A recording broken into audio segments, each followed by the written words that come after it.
Sunrise Good News 7. The 7th Millennium, God's Kingdom Civilization.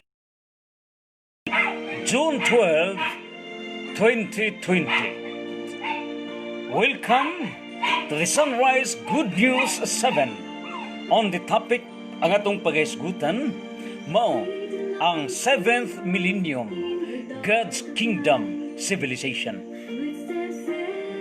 Kini in honor sa atuang pagsaulog sa ika-122nd Philippine Independence Day.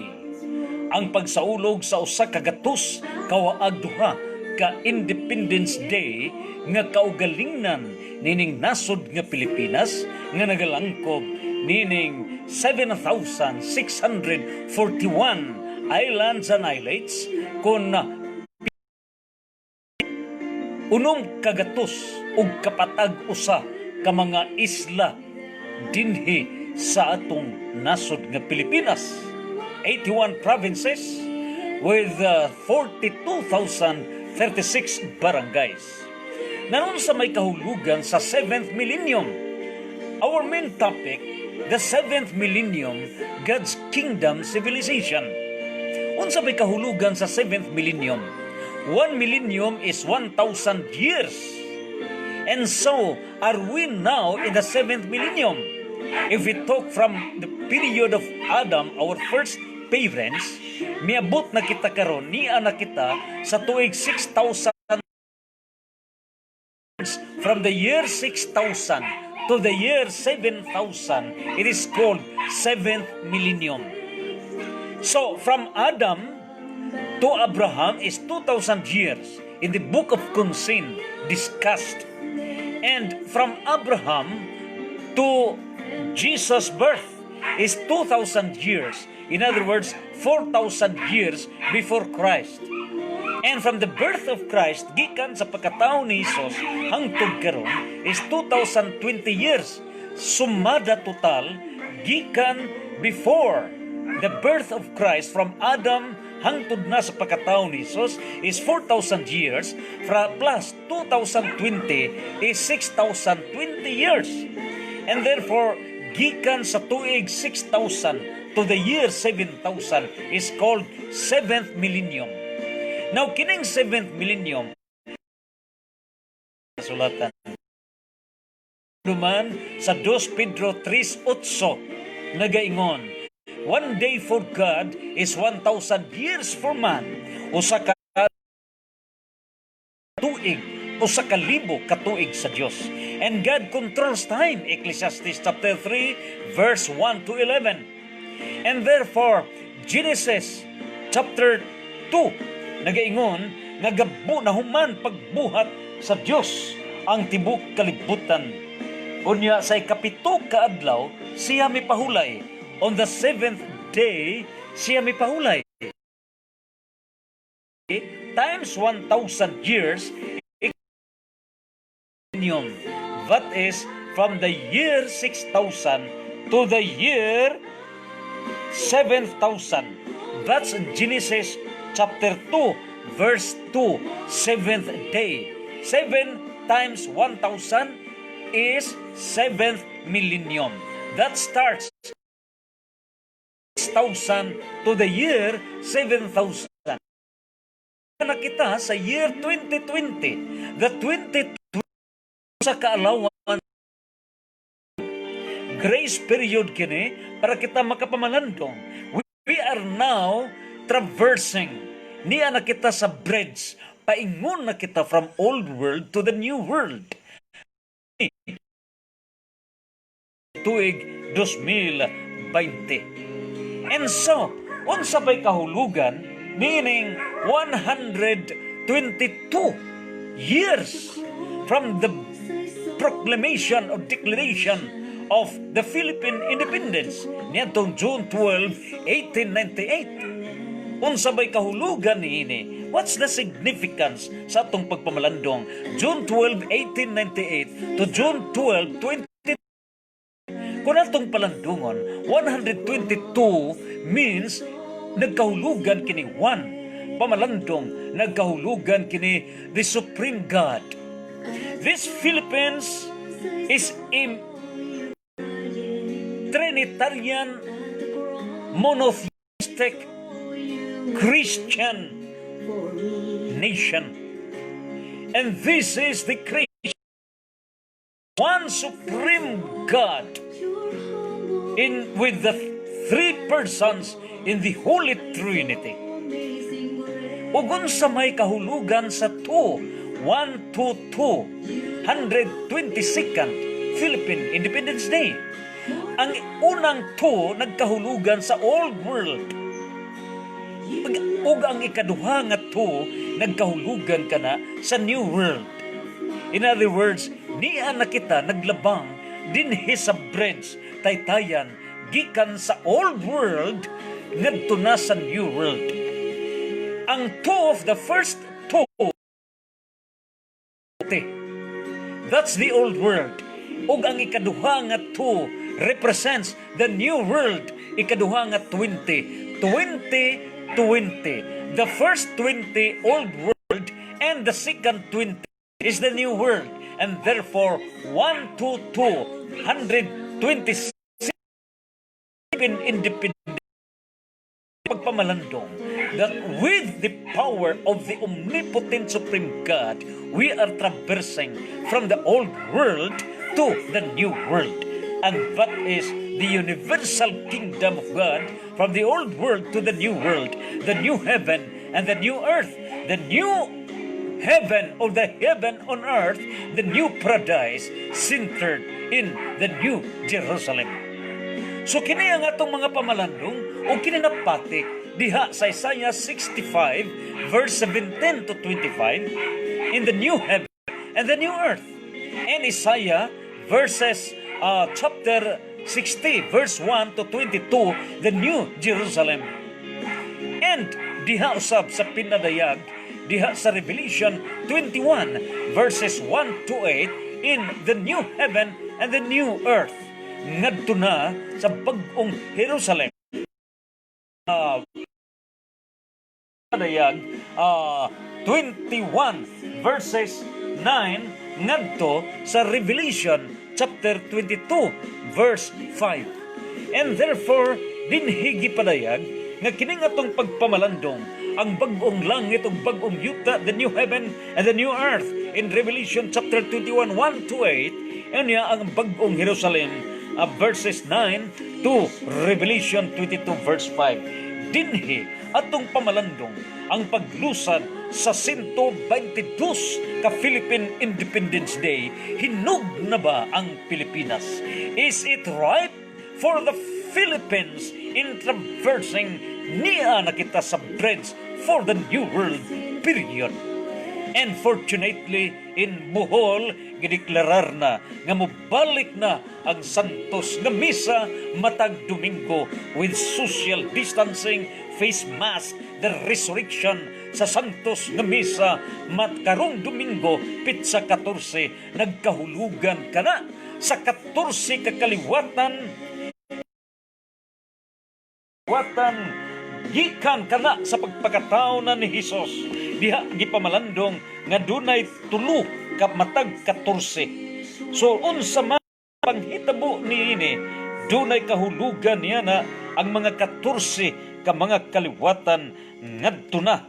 Busa may 14 ka kaliwatan gikan kang Abraham hangtod ni David, og 14 ka kaliwatan gikan ni David hangtod sa panahon sa pakabihag sa mga Israelita sa Babylonia. Gikan sa pakabihag hangtod na tao si Jesus, 3 ka matag 14. And so very significant in Bohol, this coming June 14, nagkahulugan kaliwatan, nagkahulugan pagpahiluna sa Diyos, the nga misa sa matag simbahan, June 14. And so God controls time, Ecclesiastes chapter 3 verses 1 to 11. Now, our discussion, the 7th Millennium, God's kingdom civilization. What is this God's kingdom? This kingdom of God is not limited in the Philippines. God's kingdom of God is not limited although God's kingdom, this earth is the usa lamang kini katumbanan sa Dios. Matud pa diha sa Isaiah 66 verse 1 nga kining kalibutan maong tumbanan sa Dios. Apan gipadayag nga moabot ang panahon nga kining kalibutan dili kay tumbanan sa Dios. Kalibutan ang chapter 43 verse 7, the throne of God will be universal God, and therefore the Philippines is ready, hinugna ang Pilipinas to reign the universal kingdom of God. As 122nd celebration of the Philippine Independence Day. And now, the 7th Millennium, God's Kingdom Civilization. Unsa ba kining civilization? According to the English Cebuano Visayan Dictionary 1975, civilization is the advanced stage of society in which the high level of art, science, religion, and government has been attained. In other words, kining civilization adunay upat ka mga elemento. O kining upat ka mga elemento sa civilization alang sa usa ka advanced society. Sa society, ang katalingban nga miuswag, upat ka mga elemento sa civilization. The first element is art. Second element, science. Third element, religion. And the fourth element is government. According to the ancient Greek philosopher and scientist Aristotle, according to him, aided by the division of labor and central government planning, civilization have developed many other diverse organized religion,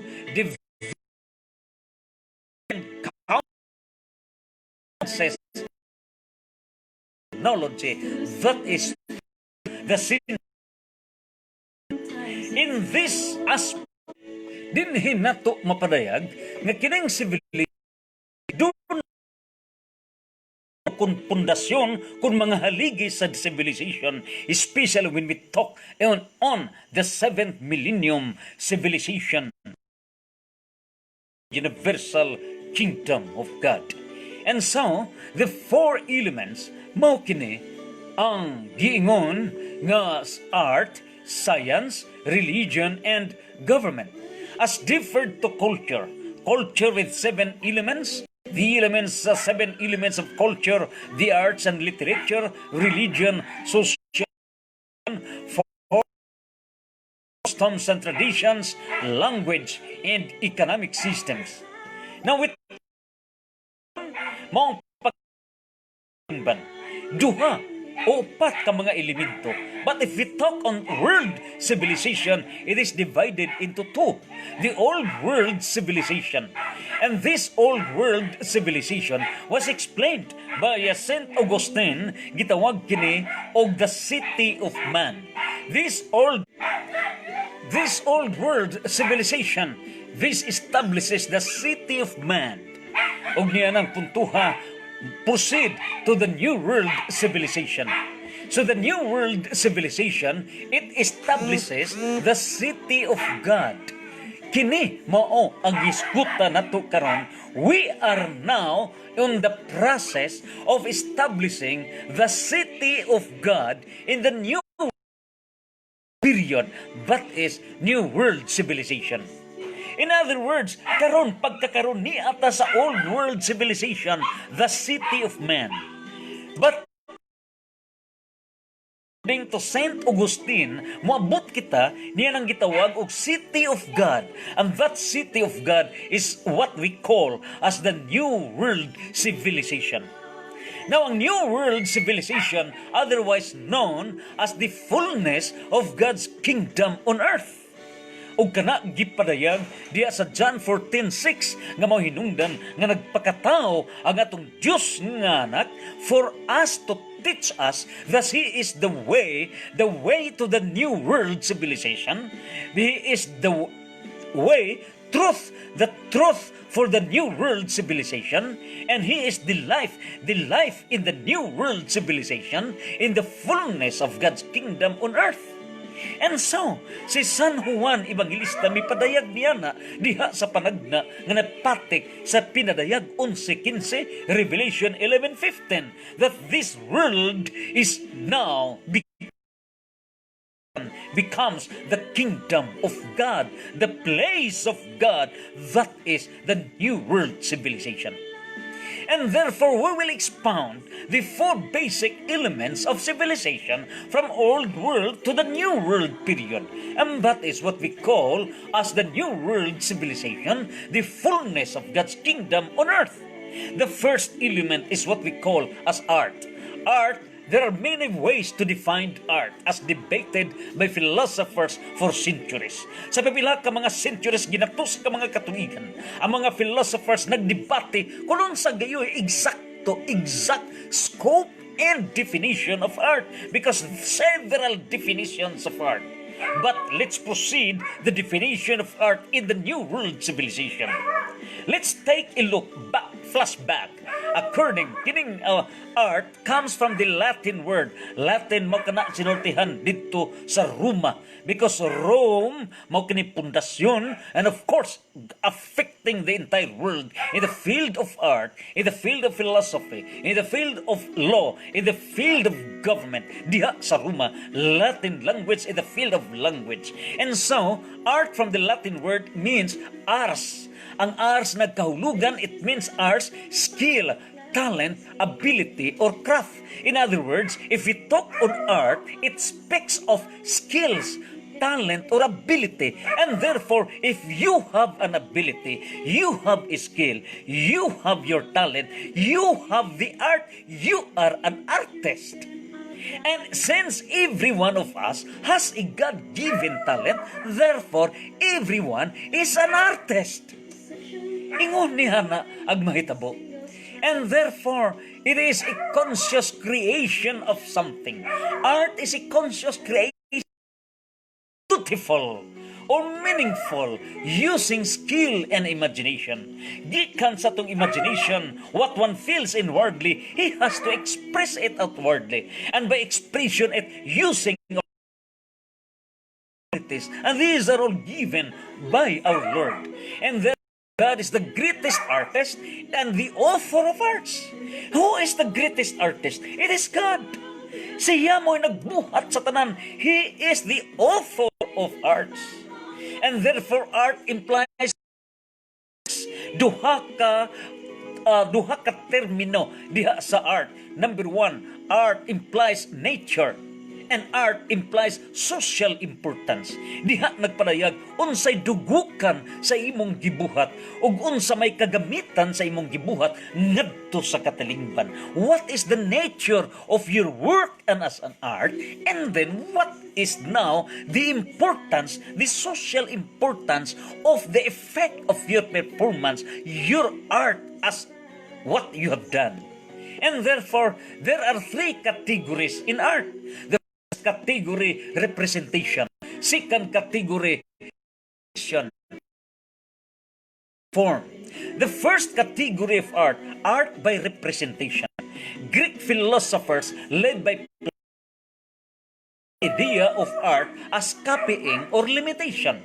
That is art by representation, of which Greek philosophers led by Plato, they introduced that art by representation as copying or imitation. Ang pagsunod niya na, pagkopya niya na, pagsunod unsa may maayo, pagasundon ka na, that is representation. Musunod kita, unsa may nakita, idol, unsa may buhato na to. And therefore, that is the replication of something that is beautiful or meaningful. Unsa may mga manindot, atong pagasundon. Unsa may mga maayo, atong pagasundon. Ang idol nato maong matarong, dili mo idol ug dautan. Ang pag-idol sa usa ka dautan is not an art, but Satanism. Satanism is not an art. An art is God's, because the highest, the supreme artist is God. Therefore, following what is bad is not an art. Now, what happens in the media karon? Unsa magibuhat, tanaw nga dautan ka na, tanawon gani nga nagbuhat o mga din gihimo ng modelo, they make it as an art. Wrong. And that is the old world, the city of man, in the city of God, the new world. What is good is God's. That's an art. What is bad is not an art, because that is not God's. Because God is the greatest artist, the author of arts. It's not Satan who is the author of arts. And therefore, in the old world period, where the people follow Satan's, that's what St. John said in John chapter 8, verse 44. Juan 8:44, kamo, mga anak ni Satanas, musunod lamang kamo, unsay ipabuhat ni Satanas. That's an art of the old world. And it is not an art in the civilization, universal kingdom period. And so, action. God bestowed divine talents or skills. Niya sa 1 Corinto 12, 1 nga to sa 11. Mateo 25, versikulo 14 nga to sa 30. Matthew 25, 14 to 30. Skills and talents as an art. And of course, talents will be used, gamito nato, for us to become as co-creators. Co-creators with our supreme creator, thus replicating and continuing the process of creations. Gumikan niya na nga doon na kita ng abilidad, mahimo kitang artist as co-creators, because our supreme creator is the greatest artist, and he has given us the authority, and that authority is through our respective talents, skills, and abilities. And therefore, we have the mission. The mission, the more you perform your talent, the more it increases. The less you perform, it erases. Kung aduna ka man diha sa Matthew 25, 14 ngadto sa 30, nagingon nga kung kanang imong abilidad, then musamot ikaw, kadugangan ikaw, dugang pang abilidad. Apan kung kanang imong abilidad, ihikaw, isinako kana nimo, then kuhaon kanang maong abilidad, useless ability. And let the Philippines will boom, boom, boom in the new world to come. Do not hinder the ability of our scientists. Do not obstruct. Do not hinder the ability of our biological, medical inventors and scientists. Ayaw ka na babagi, because that is form of an art, God-given talent in the performance of the divine authority. And so, we have here all that is beautiful or meaningful.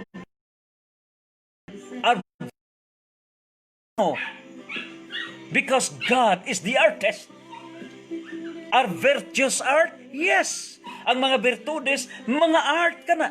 And in the performance of the virtues, it can be crystallized versus the darkness or vicious arts. Therefore, art ang virtue. Example, patience. Sa atong pagpailob, how can we prove nga naani mo ang pagpailob? Do nagi bad element. Nagi mga abusado. That's bad. Belong to the bad. The art animo, where you are performing the virtue of patience. Therefore, any virtue by any vice, then that virtue is an art, a proven art. And that is according to the book of Sirach, chapter 2, verses 1 to 18. Ikaduha nga concept diha sa art, as first is as a representation. The second, art as an expression of emotional content. Art as an expression of emotional content. Through movies, drama, singing, declamation, poem, oration, speeches, letters, writings, books, magazines, news, photography, dance, sessions, meetings. That's an art. parliamentary procedure, art, ability to preside, ability to speak, art, dialogues, debates, fine arts, unsa maning mga fine arts, visual art, such as painting, sculpture, drawing, watercolor, graphics, architecture, and other aesthetic interests. Those are arts of expression of emotional content. But what happened in this old world period?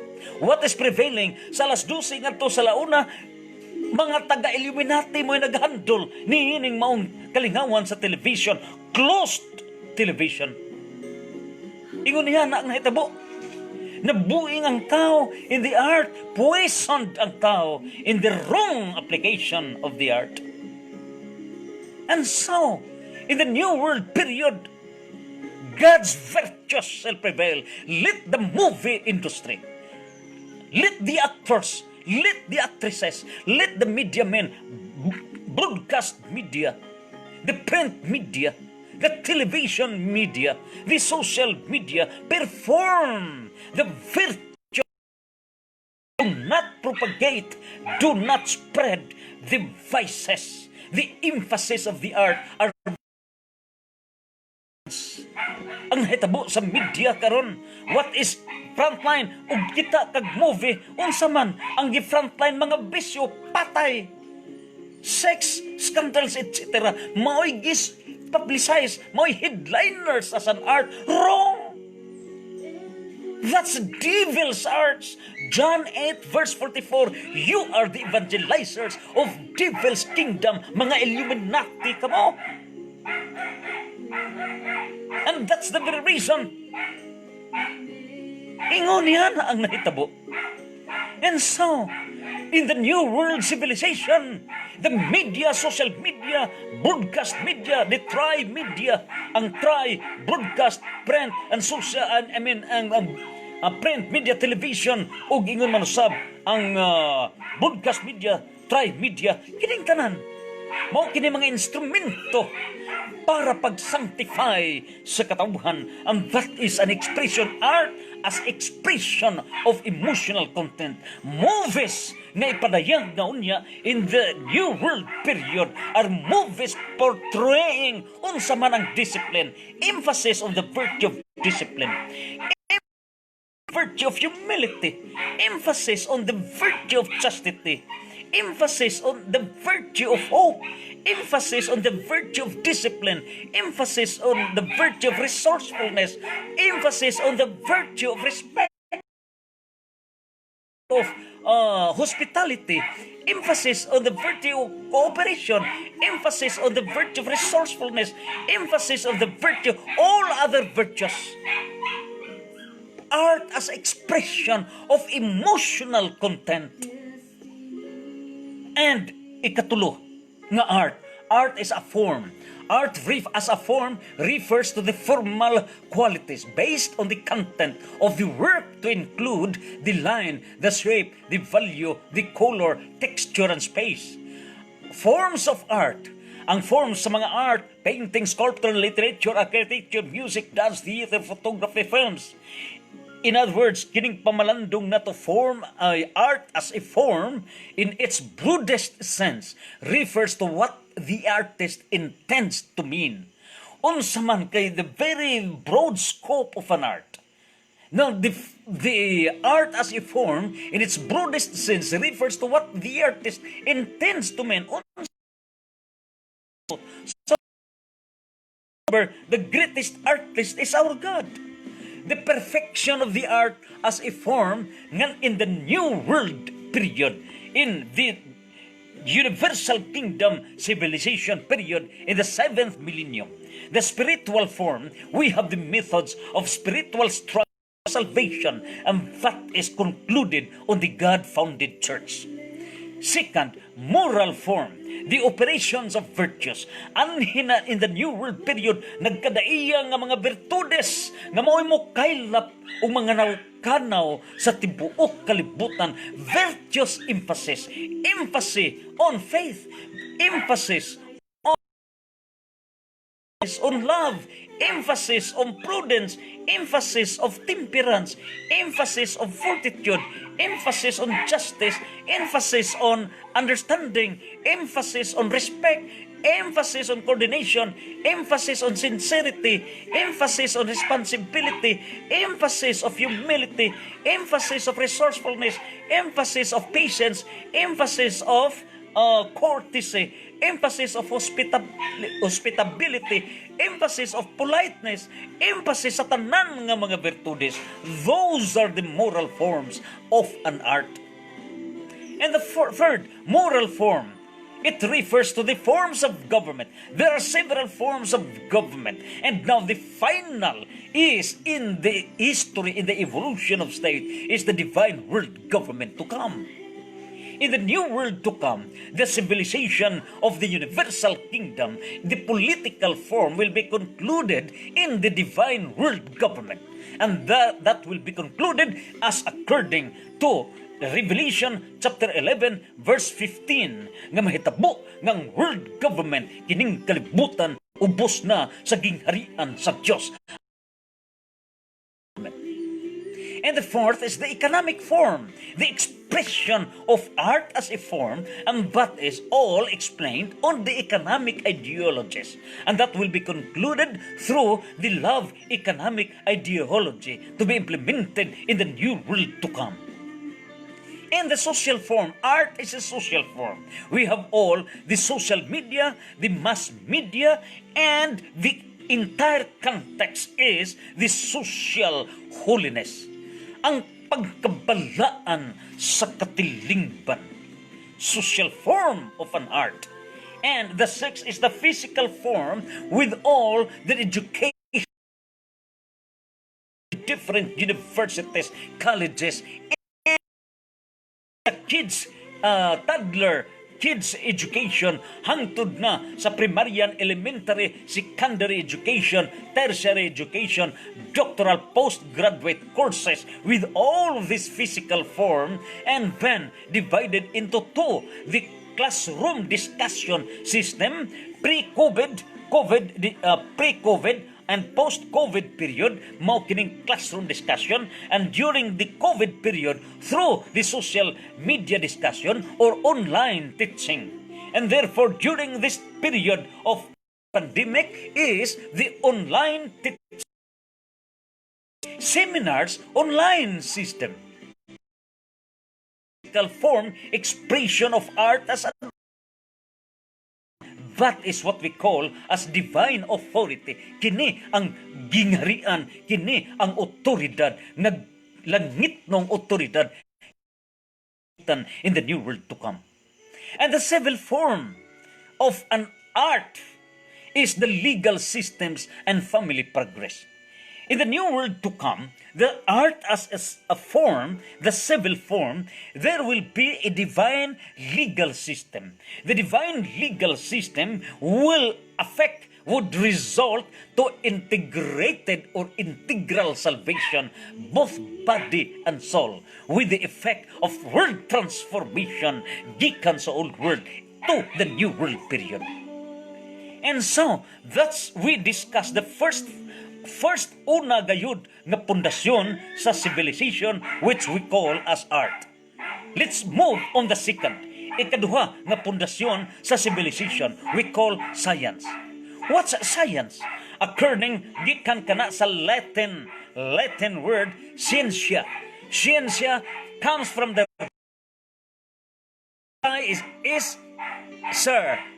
S-C-I-R. Unsa may kahulugan is CIR means to know, and therefore science is to know, knowledge, science. And so, science digesting on the essence of science insofar as we apply gikan from the old world to the new world period, forming the heaven on earth period. Let's discuss science as to time. Science as to time is divided into two. Ang science as to time nahibahin kini sa ikaduha, past to present. Mao kanay primero, past to present, and it is a body of knowledge, things that we have already discovered. This science refers to the body of knowledge or those things we have already discovered. That refers to the past from the past to the present. The second definition of science is the process of acquiring new usa kini ka mga kalagdaan ug mga pamaagi para kita mahibaw sa mga information, and that is through observation and experimentation, testing and hypothesizing. Dinhi gipadayag nga ang ikaduhang hutong nining siyensya according to time mao kini ang mga pamaagi, ang kalagdaan nga kita makakuha og mga informasyon og kahibalo alang sa atong pagkinabuhi, kini pinaagi sa usa ka halawom nga pagpaduggan o kining pag-experiment, pinaagi sa testing, pagsuway niya na o hypothesizing, pagdapat niya na aron makuha ang linangkob nga pagpinalugdang nga pagpaduggan. And that is present to future. In other words, the first scope sa science, past to present. The second scope of science is present to future. And this discussion is a science of God's universal kingdom. This science of universal kingdom encompasses from the past to the present and from the present to the future. And we specifically discuss to the future. The second phase of science as to time, from the old world to the new world period. And what is now the essence of science? Science is a body or branch of knowledge organized in a systematic manner. Therefore, kung muhisgot gani kita niya ng maong kahibalo, systematic nga gi-order ka na, that's science, organized in systematic manner. Kung doon na gani mga topics na kinaiyaw, guban pang mga gimbuat, etc. nga disordered, that's not science. Because science is in knowledge organized in a systematic manner. And so, science is a branch of knowledge or study dealing with the body of facts or truth. And therefore, this body of facts or truth systematically arranged and showing the operation of general laws. If we talk on science, usa kini kahugpong diha sa kahibalo. Diin kining kahibalo naglangkob kini sa gidaghanon sa mga kamatuoran ug ingon masab ni anang mga facts panghitabo sayran ay sa hustong kalagdaan o kini ha sa palaod. The object of science, therefore, is fact or truth. Anything. That's the very reason why religion can be proven by science, because science is a fact or truth. That's the object of science. And now, how to present the Philippine divine global wealth through scientific proofs? Pipila na, not on the mainstream media, dili sa broadcast media, television media, kay wa kini magahisgot, nagsalikway ka na ninang paghisgot sa mystery of the Philippine divine global wealth. That Philippines is the richest country in the whole world. 2/3 of the assets entire world is owned by the Philippines. And not discussed in television, not discussed in the main media, mass media, but only in the social media. Then, once we present everything, all the evidences, sa tanan systematic presentation, chronologically arranged with all the facts and truth, that is science. The science of the Philippine divine global wealth. And that will be the ultimatum in our discussion. If we talk on skill or technique, science refers to the area of study. Unsa man ang specific nga gitun-an. we will deal atong paghisgutan unsay panghitabo ng Pilipinas mao diay ang kinadatuan nga nasod sa kalibutan apan kining tanan gitakuban sa media o gilawgaw ang Pilipinas, gipansakan sa drugs ug uban pa gibuka giguba Pino para dili kita makakita. Philippines has the richest wealth ni akanato ang bahandi sa Pilipinas. Ang mga bata gikan pa sa primary, gikan pa gani diha sa 6 years old, 5 years old, giguba na ang utok niya ng ML. Ngadto na sa mga bata, hangtod na sa elementary, gikan to na sa mga high school, even in private and government offices, buang niya ng ML. We are paid by the government, but we do not do what is supposed to be done according to the assigned tasks and jobs that we have. Bilang sa gitabo, nagduwa kita niya ng email, nagduwa kita ng mga computers, etc. outside of our job. That's not good. Ang mga bata karon giguba na ang utok. Dili na masugo sa mga ginikanan kinabuang niya ng email. Niya ng mga games, etc.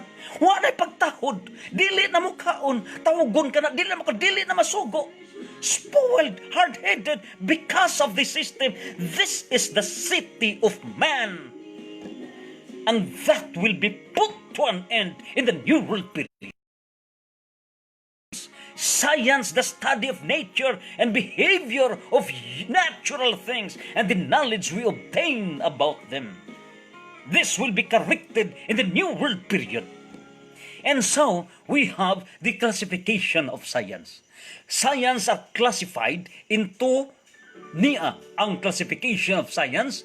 We have the natural science. Classification. And of course, niakit na ang taxonomy of science. The taxonomy of science, we have the 7 foundations in the system. We have the kingdom, phylum or division, class, order, family, genus or species. But in the general, broader branches of science, because everything, all things that are happening in this world can be explained by science.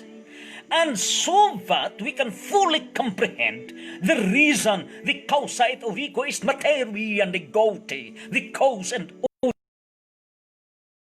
ang hinugdan o ganay maong dugo utang ang atong buhaton mao diay ang pagpanugad. The 4 branches of science, how these 4 branches of science are applied in this world from the old world to the new world period. The 4 branches of science. First, the formal science. If we talk on formal science, it deals on logic. Ubos niya ng logic, mao kining mga courses sa law, philosophy, semantics, epistemology, ethics. First, formal science, logic ng mga anak ni ini, mga kurso nga law, philosophy, semantics, epistemology, ethics, metaphysics. Ikaduha nga formal science, mathematics, deals on arithmetic, algebra, etc. Computer science. Ikaupat, information theory. Ikalima, systems theory.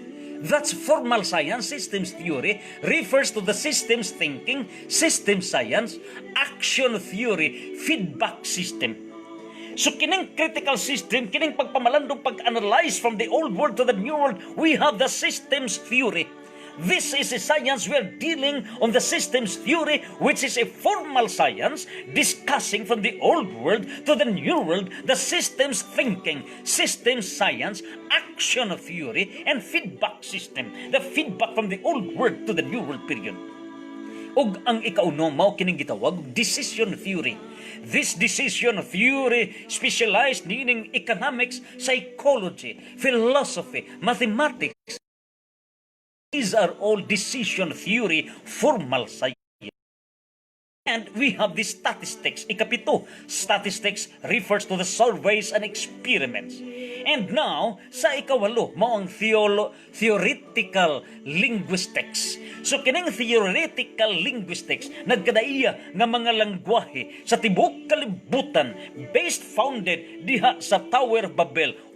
There was only one language before niyadtong Tower of Babel, that's Adamite language, pero sa diha nga nagbuhat sila og tower, gibungkag kan sa Dios different languages, and therefore we have this formal science of theoretical linguistics.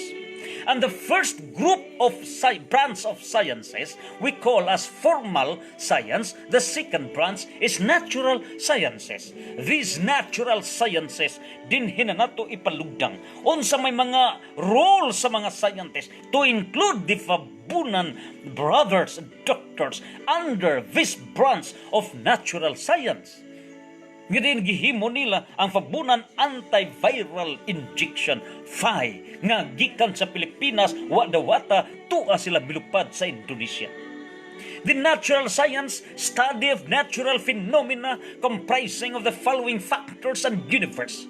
The first natural science, the physical science. Under sa physical science, physics, chemistry, cosmology, nining planetary, solar, lunar, astrophysical, stellar, astral, kining tanan, cosmology, geology, kabahin na sa geography, kining palibot ka na to, environment, earth science, to the tools on physics, etc., oceanography, kining kadagatan, uguban pa, meteorology, kining kabahin na, kining meteorology science was founded in the 17th century.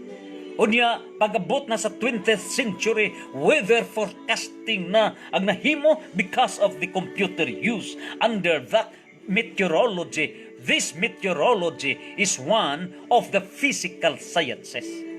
And we have the astronomy or space. Kita mo igo, ng Pilipinas hinugna. Nining puntuha, posible pinaagi sa mga astronomy, space science. There astronomers, Filipino astronomers who will be specializing on space science. Then from the Philippines, ngadto na sa laing mga planeta. It's not only limited in the solar system, but all in the Orion spore, beyond this, towards the Sagittarius arm, ngadto na sa Milky Way galaxy, and even beyond the Milky Way galaxy, as we have 2 trillion galaxies throughout the universe with 1 septillion number of planets. Kini ang mahitabo mga Filipino, only if they will never be discouraged with this system of technicality, like the act of discouraging the Dr. Fabunan and his brothers, Dr. Farah, very deeply do not etc. discouraged, abstracted, gipugnan ka na. Mateo 5:29-30, ikaw nga mo'y hinungdan niya na lugiton ang mata for the entire Philippines, Republic of the Philippines, public juridical person to be saved towards ngadto na sa New World period. And so, dinhi nining giingon nga physical science, which is under the second branch of science on natural sciences, then we have now the life science. So diha niini karon nga natural science gikan sa physical science, we have the life science. Niya nakita ang pandemic period can be explained on life science. Because life science, kabahin na kinis kinabuhi sa tao.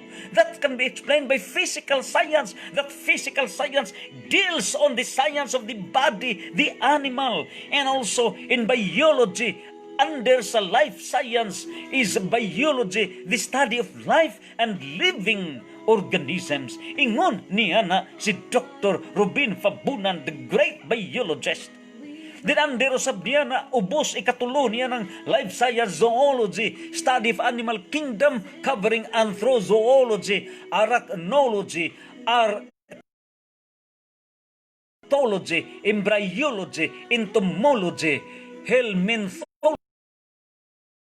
histology, ecology, milacology, mammalogy, morphology, mimatology, ornithology, paleozoology, pathology, primatology, protozoology, taxonomy, zoogeography. Kini ubos sa geology on the study of animals, o kani mao gihimong pundasyon on the Darwin's theory of evolution that's corresponding to the millions of life before the period of creation, before Adam and Eve. That's prehistory period. And so, ikaw pat, under na sa life science is botany, study of 550,000 species of living organisms. Doon ay 550 species of living organisms dealing on botany. And we have the mycology, study of fungi. And in between ini is ecology, study of the living organisms and the environment.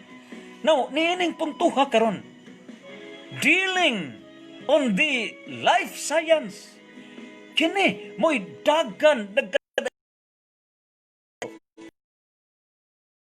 kinsa mo'y mo defend ni ining life science. They are not so much expert on debate. Kay ang ilaha is invention, etc. Action speaks louder than words. And so here comes the social science, and will defend, will attack also on the reason of logic, process of existence. This social science bringing the truth and the unrighteousness. That is the study of human behavior and society. Unsa may mga sakop nining social science? That is anthropology. Kining anthropology as a social science was founded only during the 20th to the 21st century. That's the scientific study of humans, human behavior, and society in the past and present. Kabahin na kini, kung sa may behavior, kabahin na sa kinabuhi sa tao, ay ang behavior o tibuok nga katilingban. And this anthropology subdivided into social anthropology, linguistic anthropology, biological anthropology, visual anthropology.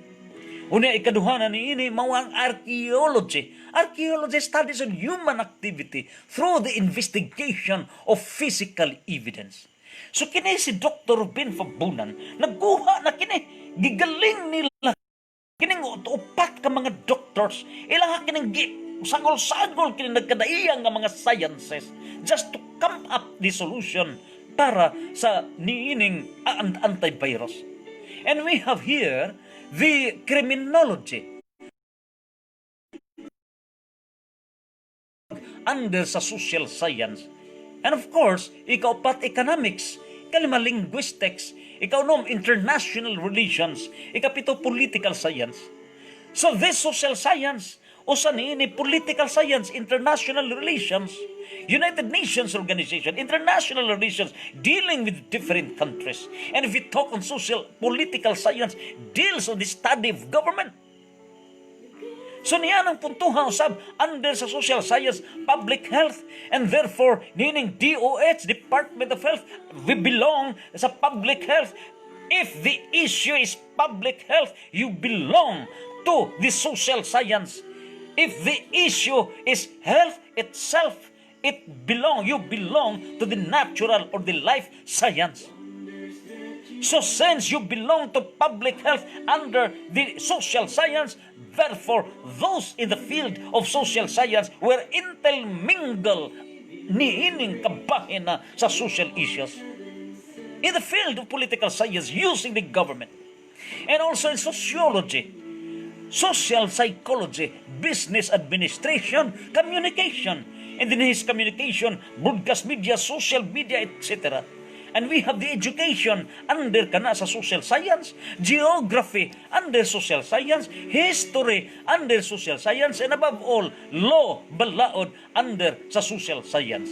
In other words, we have discussed niining tuluna ka branches science. The first kining gitawag nato og formal science, ikaduha natural sciences, ikatulo mao na kini ang social science, ug ang ikaupat we call on the applied science.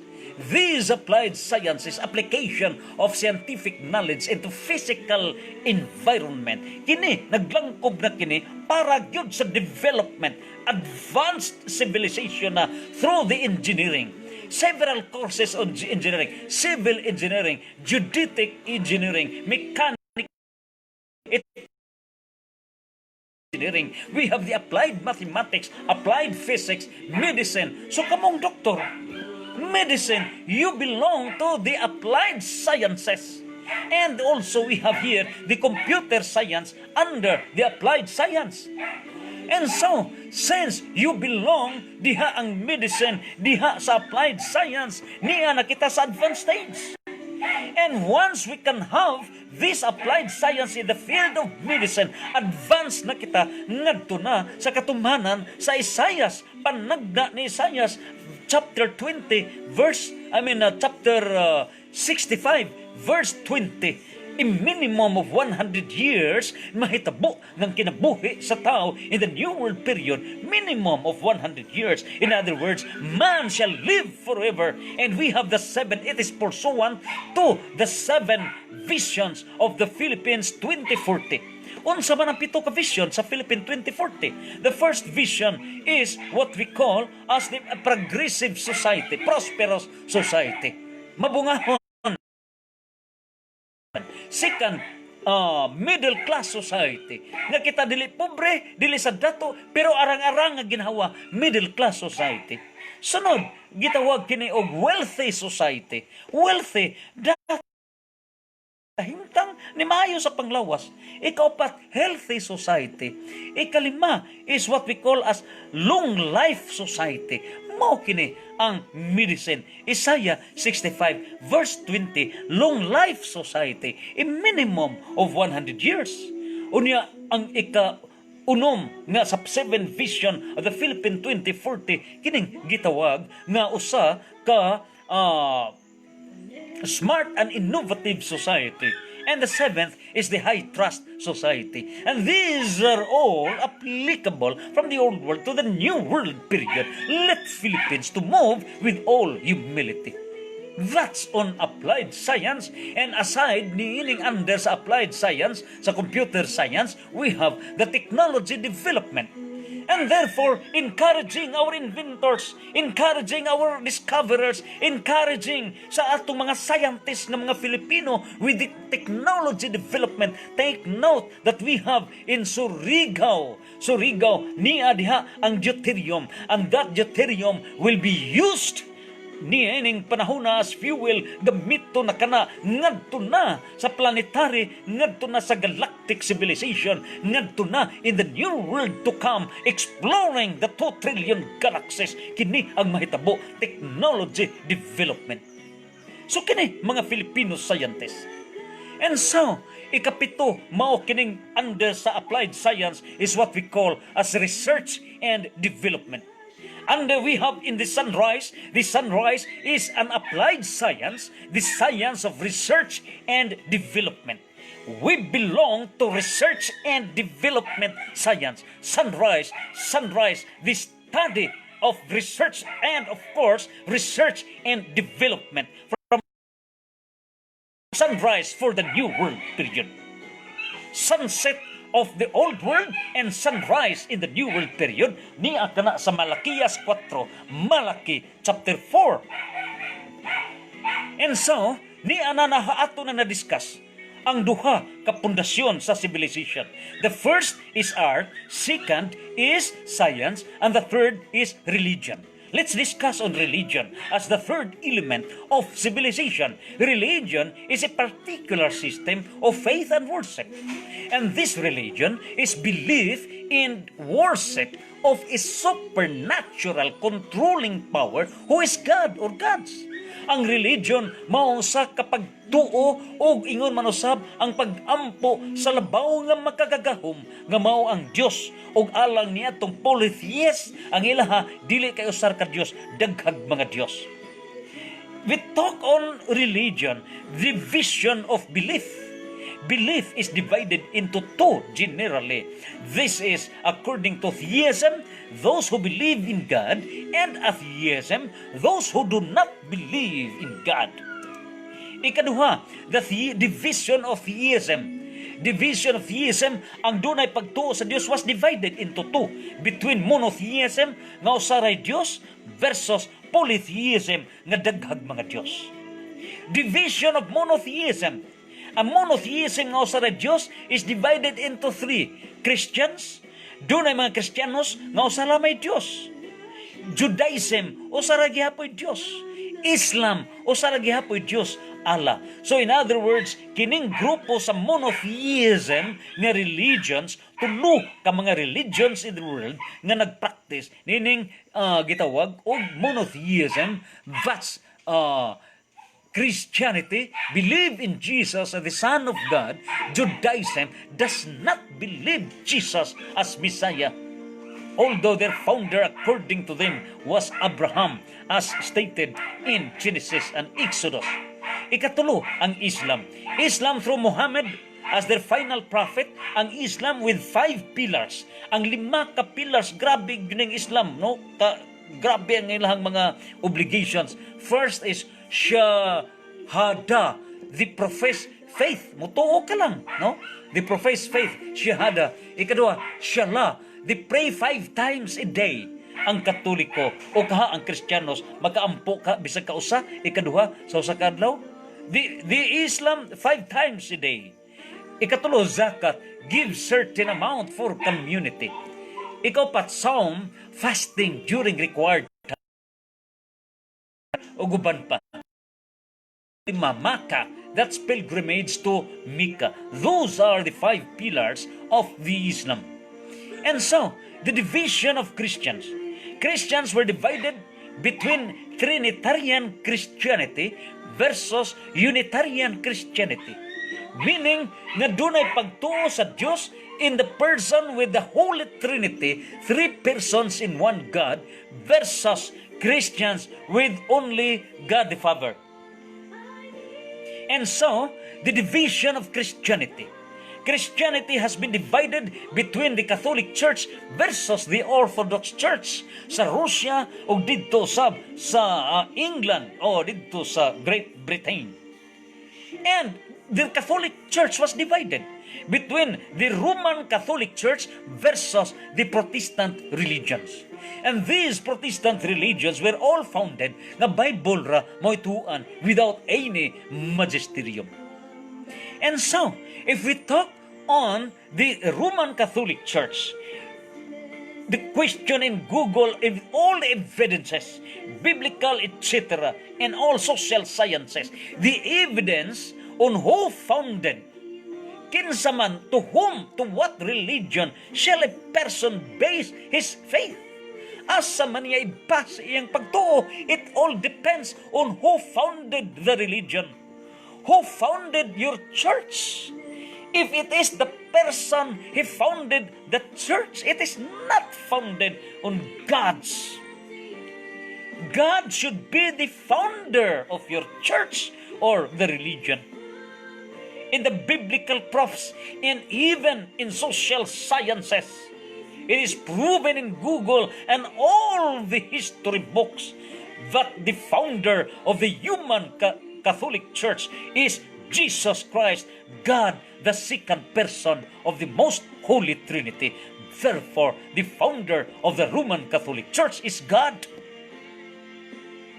And so, the monotheistic non-Christian religions, mao kining Zoroastrianism, Islam, Sikhism, Baha'i faith, and Judaism.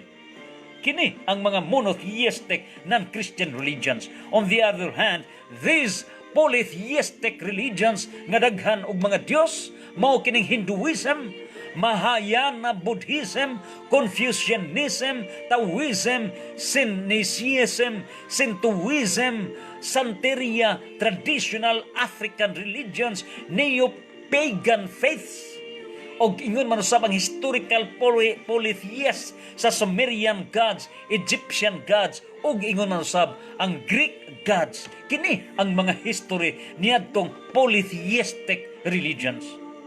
And so the solution now is find what religion, what church is God-funded. Now, we have the religion's percentage adherence 2020 worldwide. Christianity, 29%, 2020. Christianity, 29%, with adherence of 2,300,000,000,000. In other words, 2.3 billion. Islam, 24%. That's 1,900,000,000 or 1.9 billion. Unaffiliated, non-religious, atheist, agnostics, nga wa na'y pagtagad, doon na Diyos, wala ba? Wa may milabot ni ng Diyos. That's 14%. 1.1 billion or 1,100,000,000. Hinduism, the same, 14%. 1,100,000,000 or 1.1 billion. Ikalima is Buddhism, 7.1%. Ikaw folk religion, 5.9%. Number 7, Judaism, Baal, Sikhism, and Jainism, 1%. These are all the different religions. In other words, we have discussed in so far as civilization is concerned with 4 elements. The first is the art, second is the science, third is the religion, and now the fourth is the government. Let's discuss of the government. The finale in so far as civilization is concerned. There are 7 stages in the evolution of state. 7 kahugna diha paglakbay diha sa estado kagamhanan sa tibuok kalibutan. The first was what called as the primitive state. O dinhi sa Pilipinas, gitawag ka barangay system, tribal system. Ikaduha, namugna ang nagkadaiyang nga mga syudad o gitawag ka city state, different cities founded state. And the third is what we call as imperial state. And the model was the Roman imperial state. During that period, several imperial, that's through military conquest system. Gubat dito, extension dito, that's imperial state.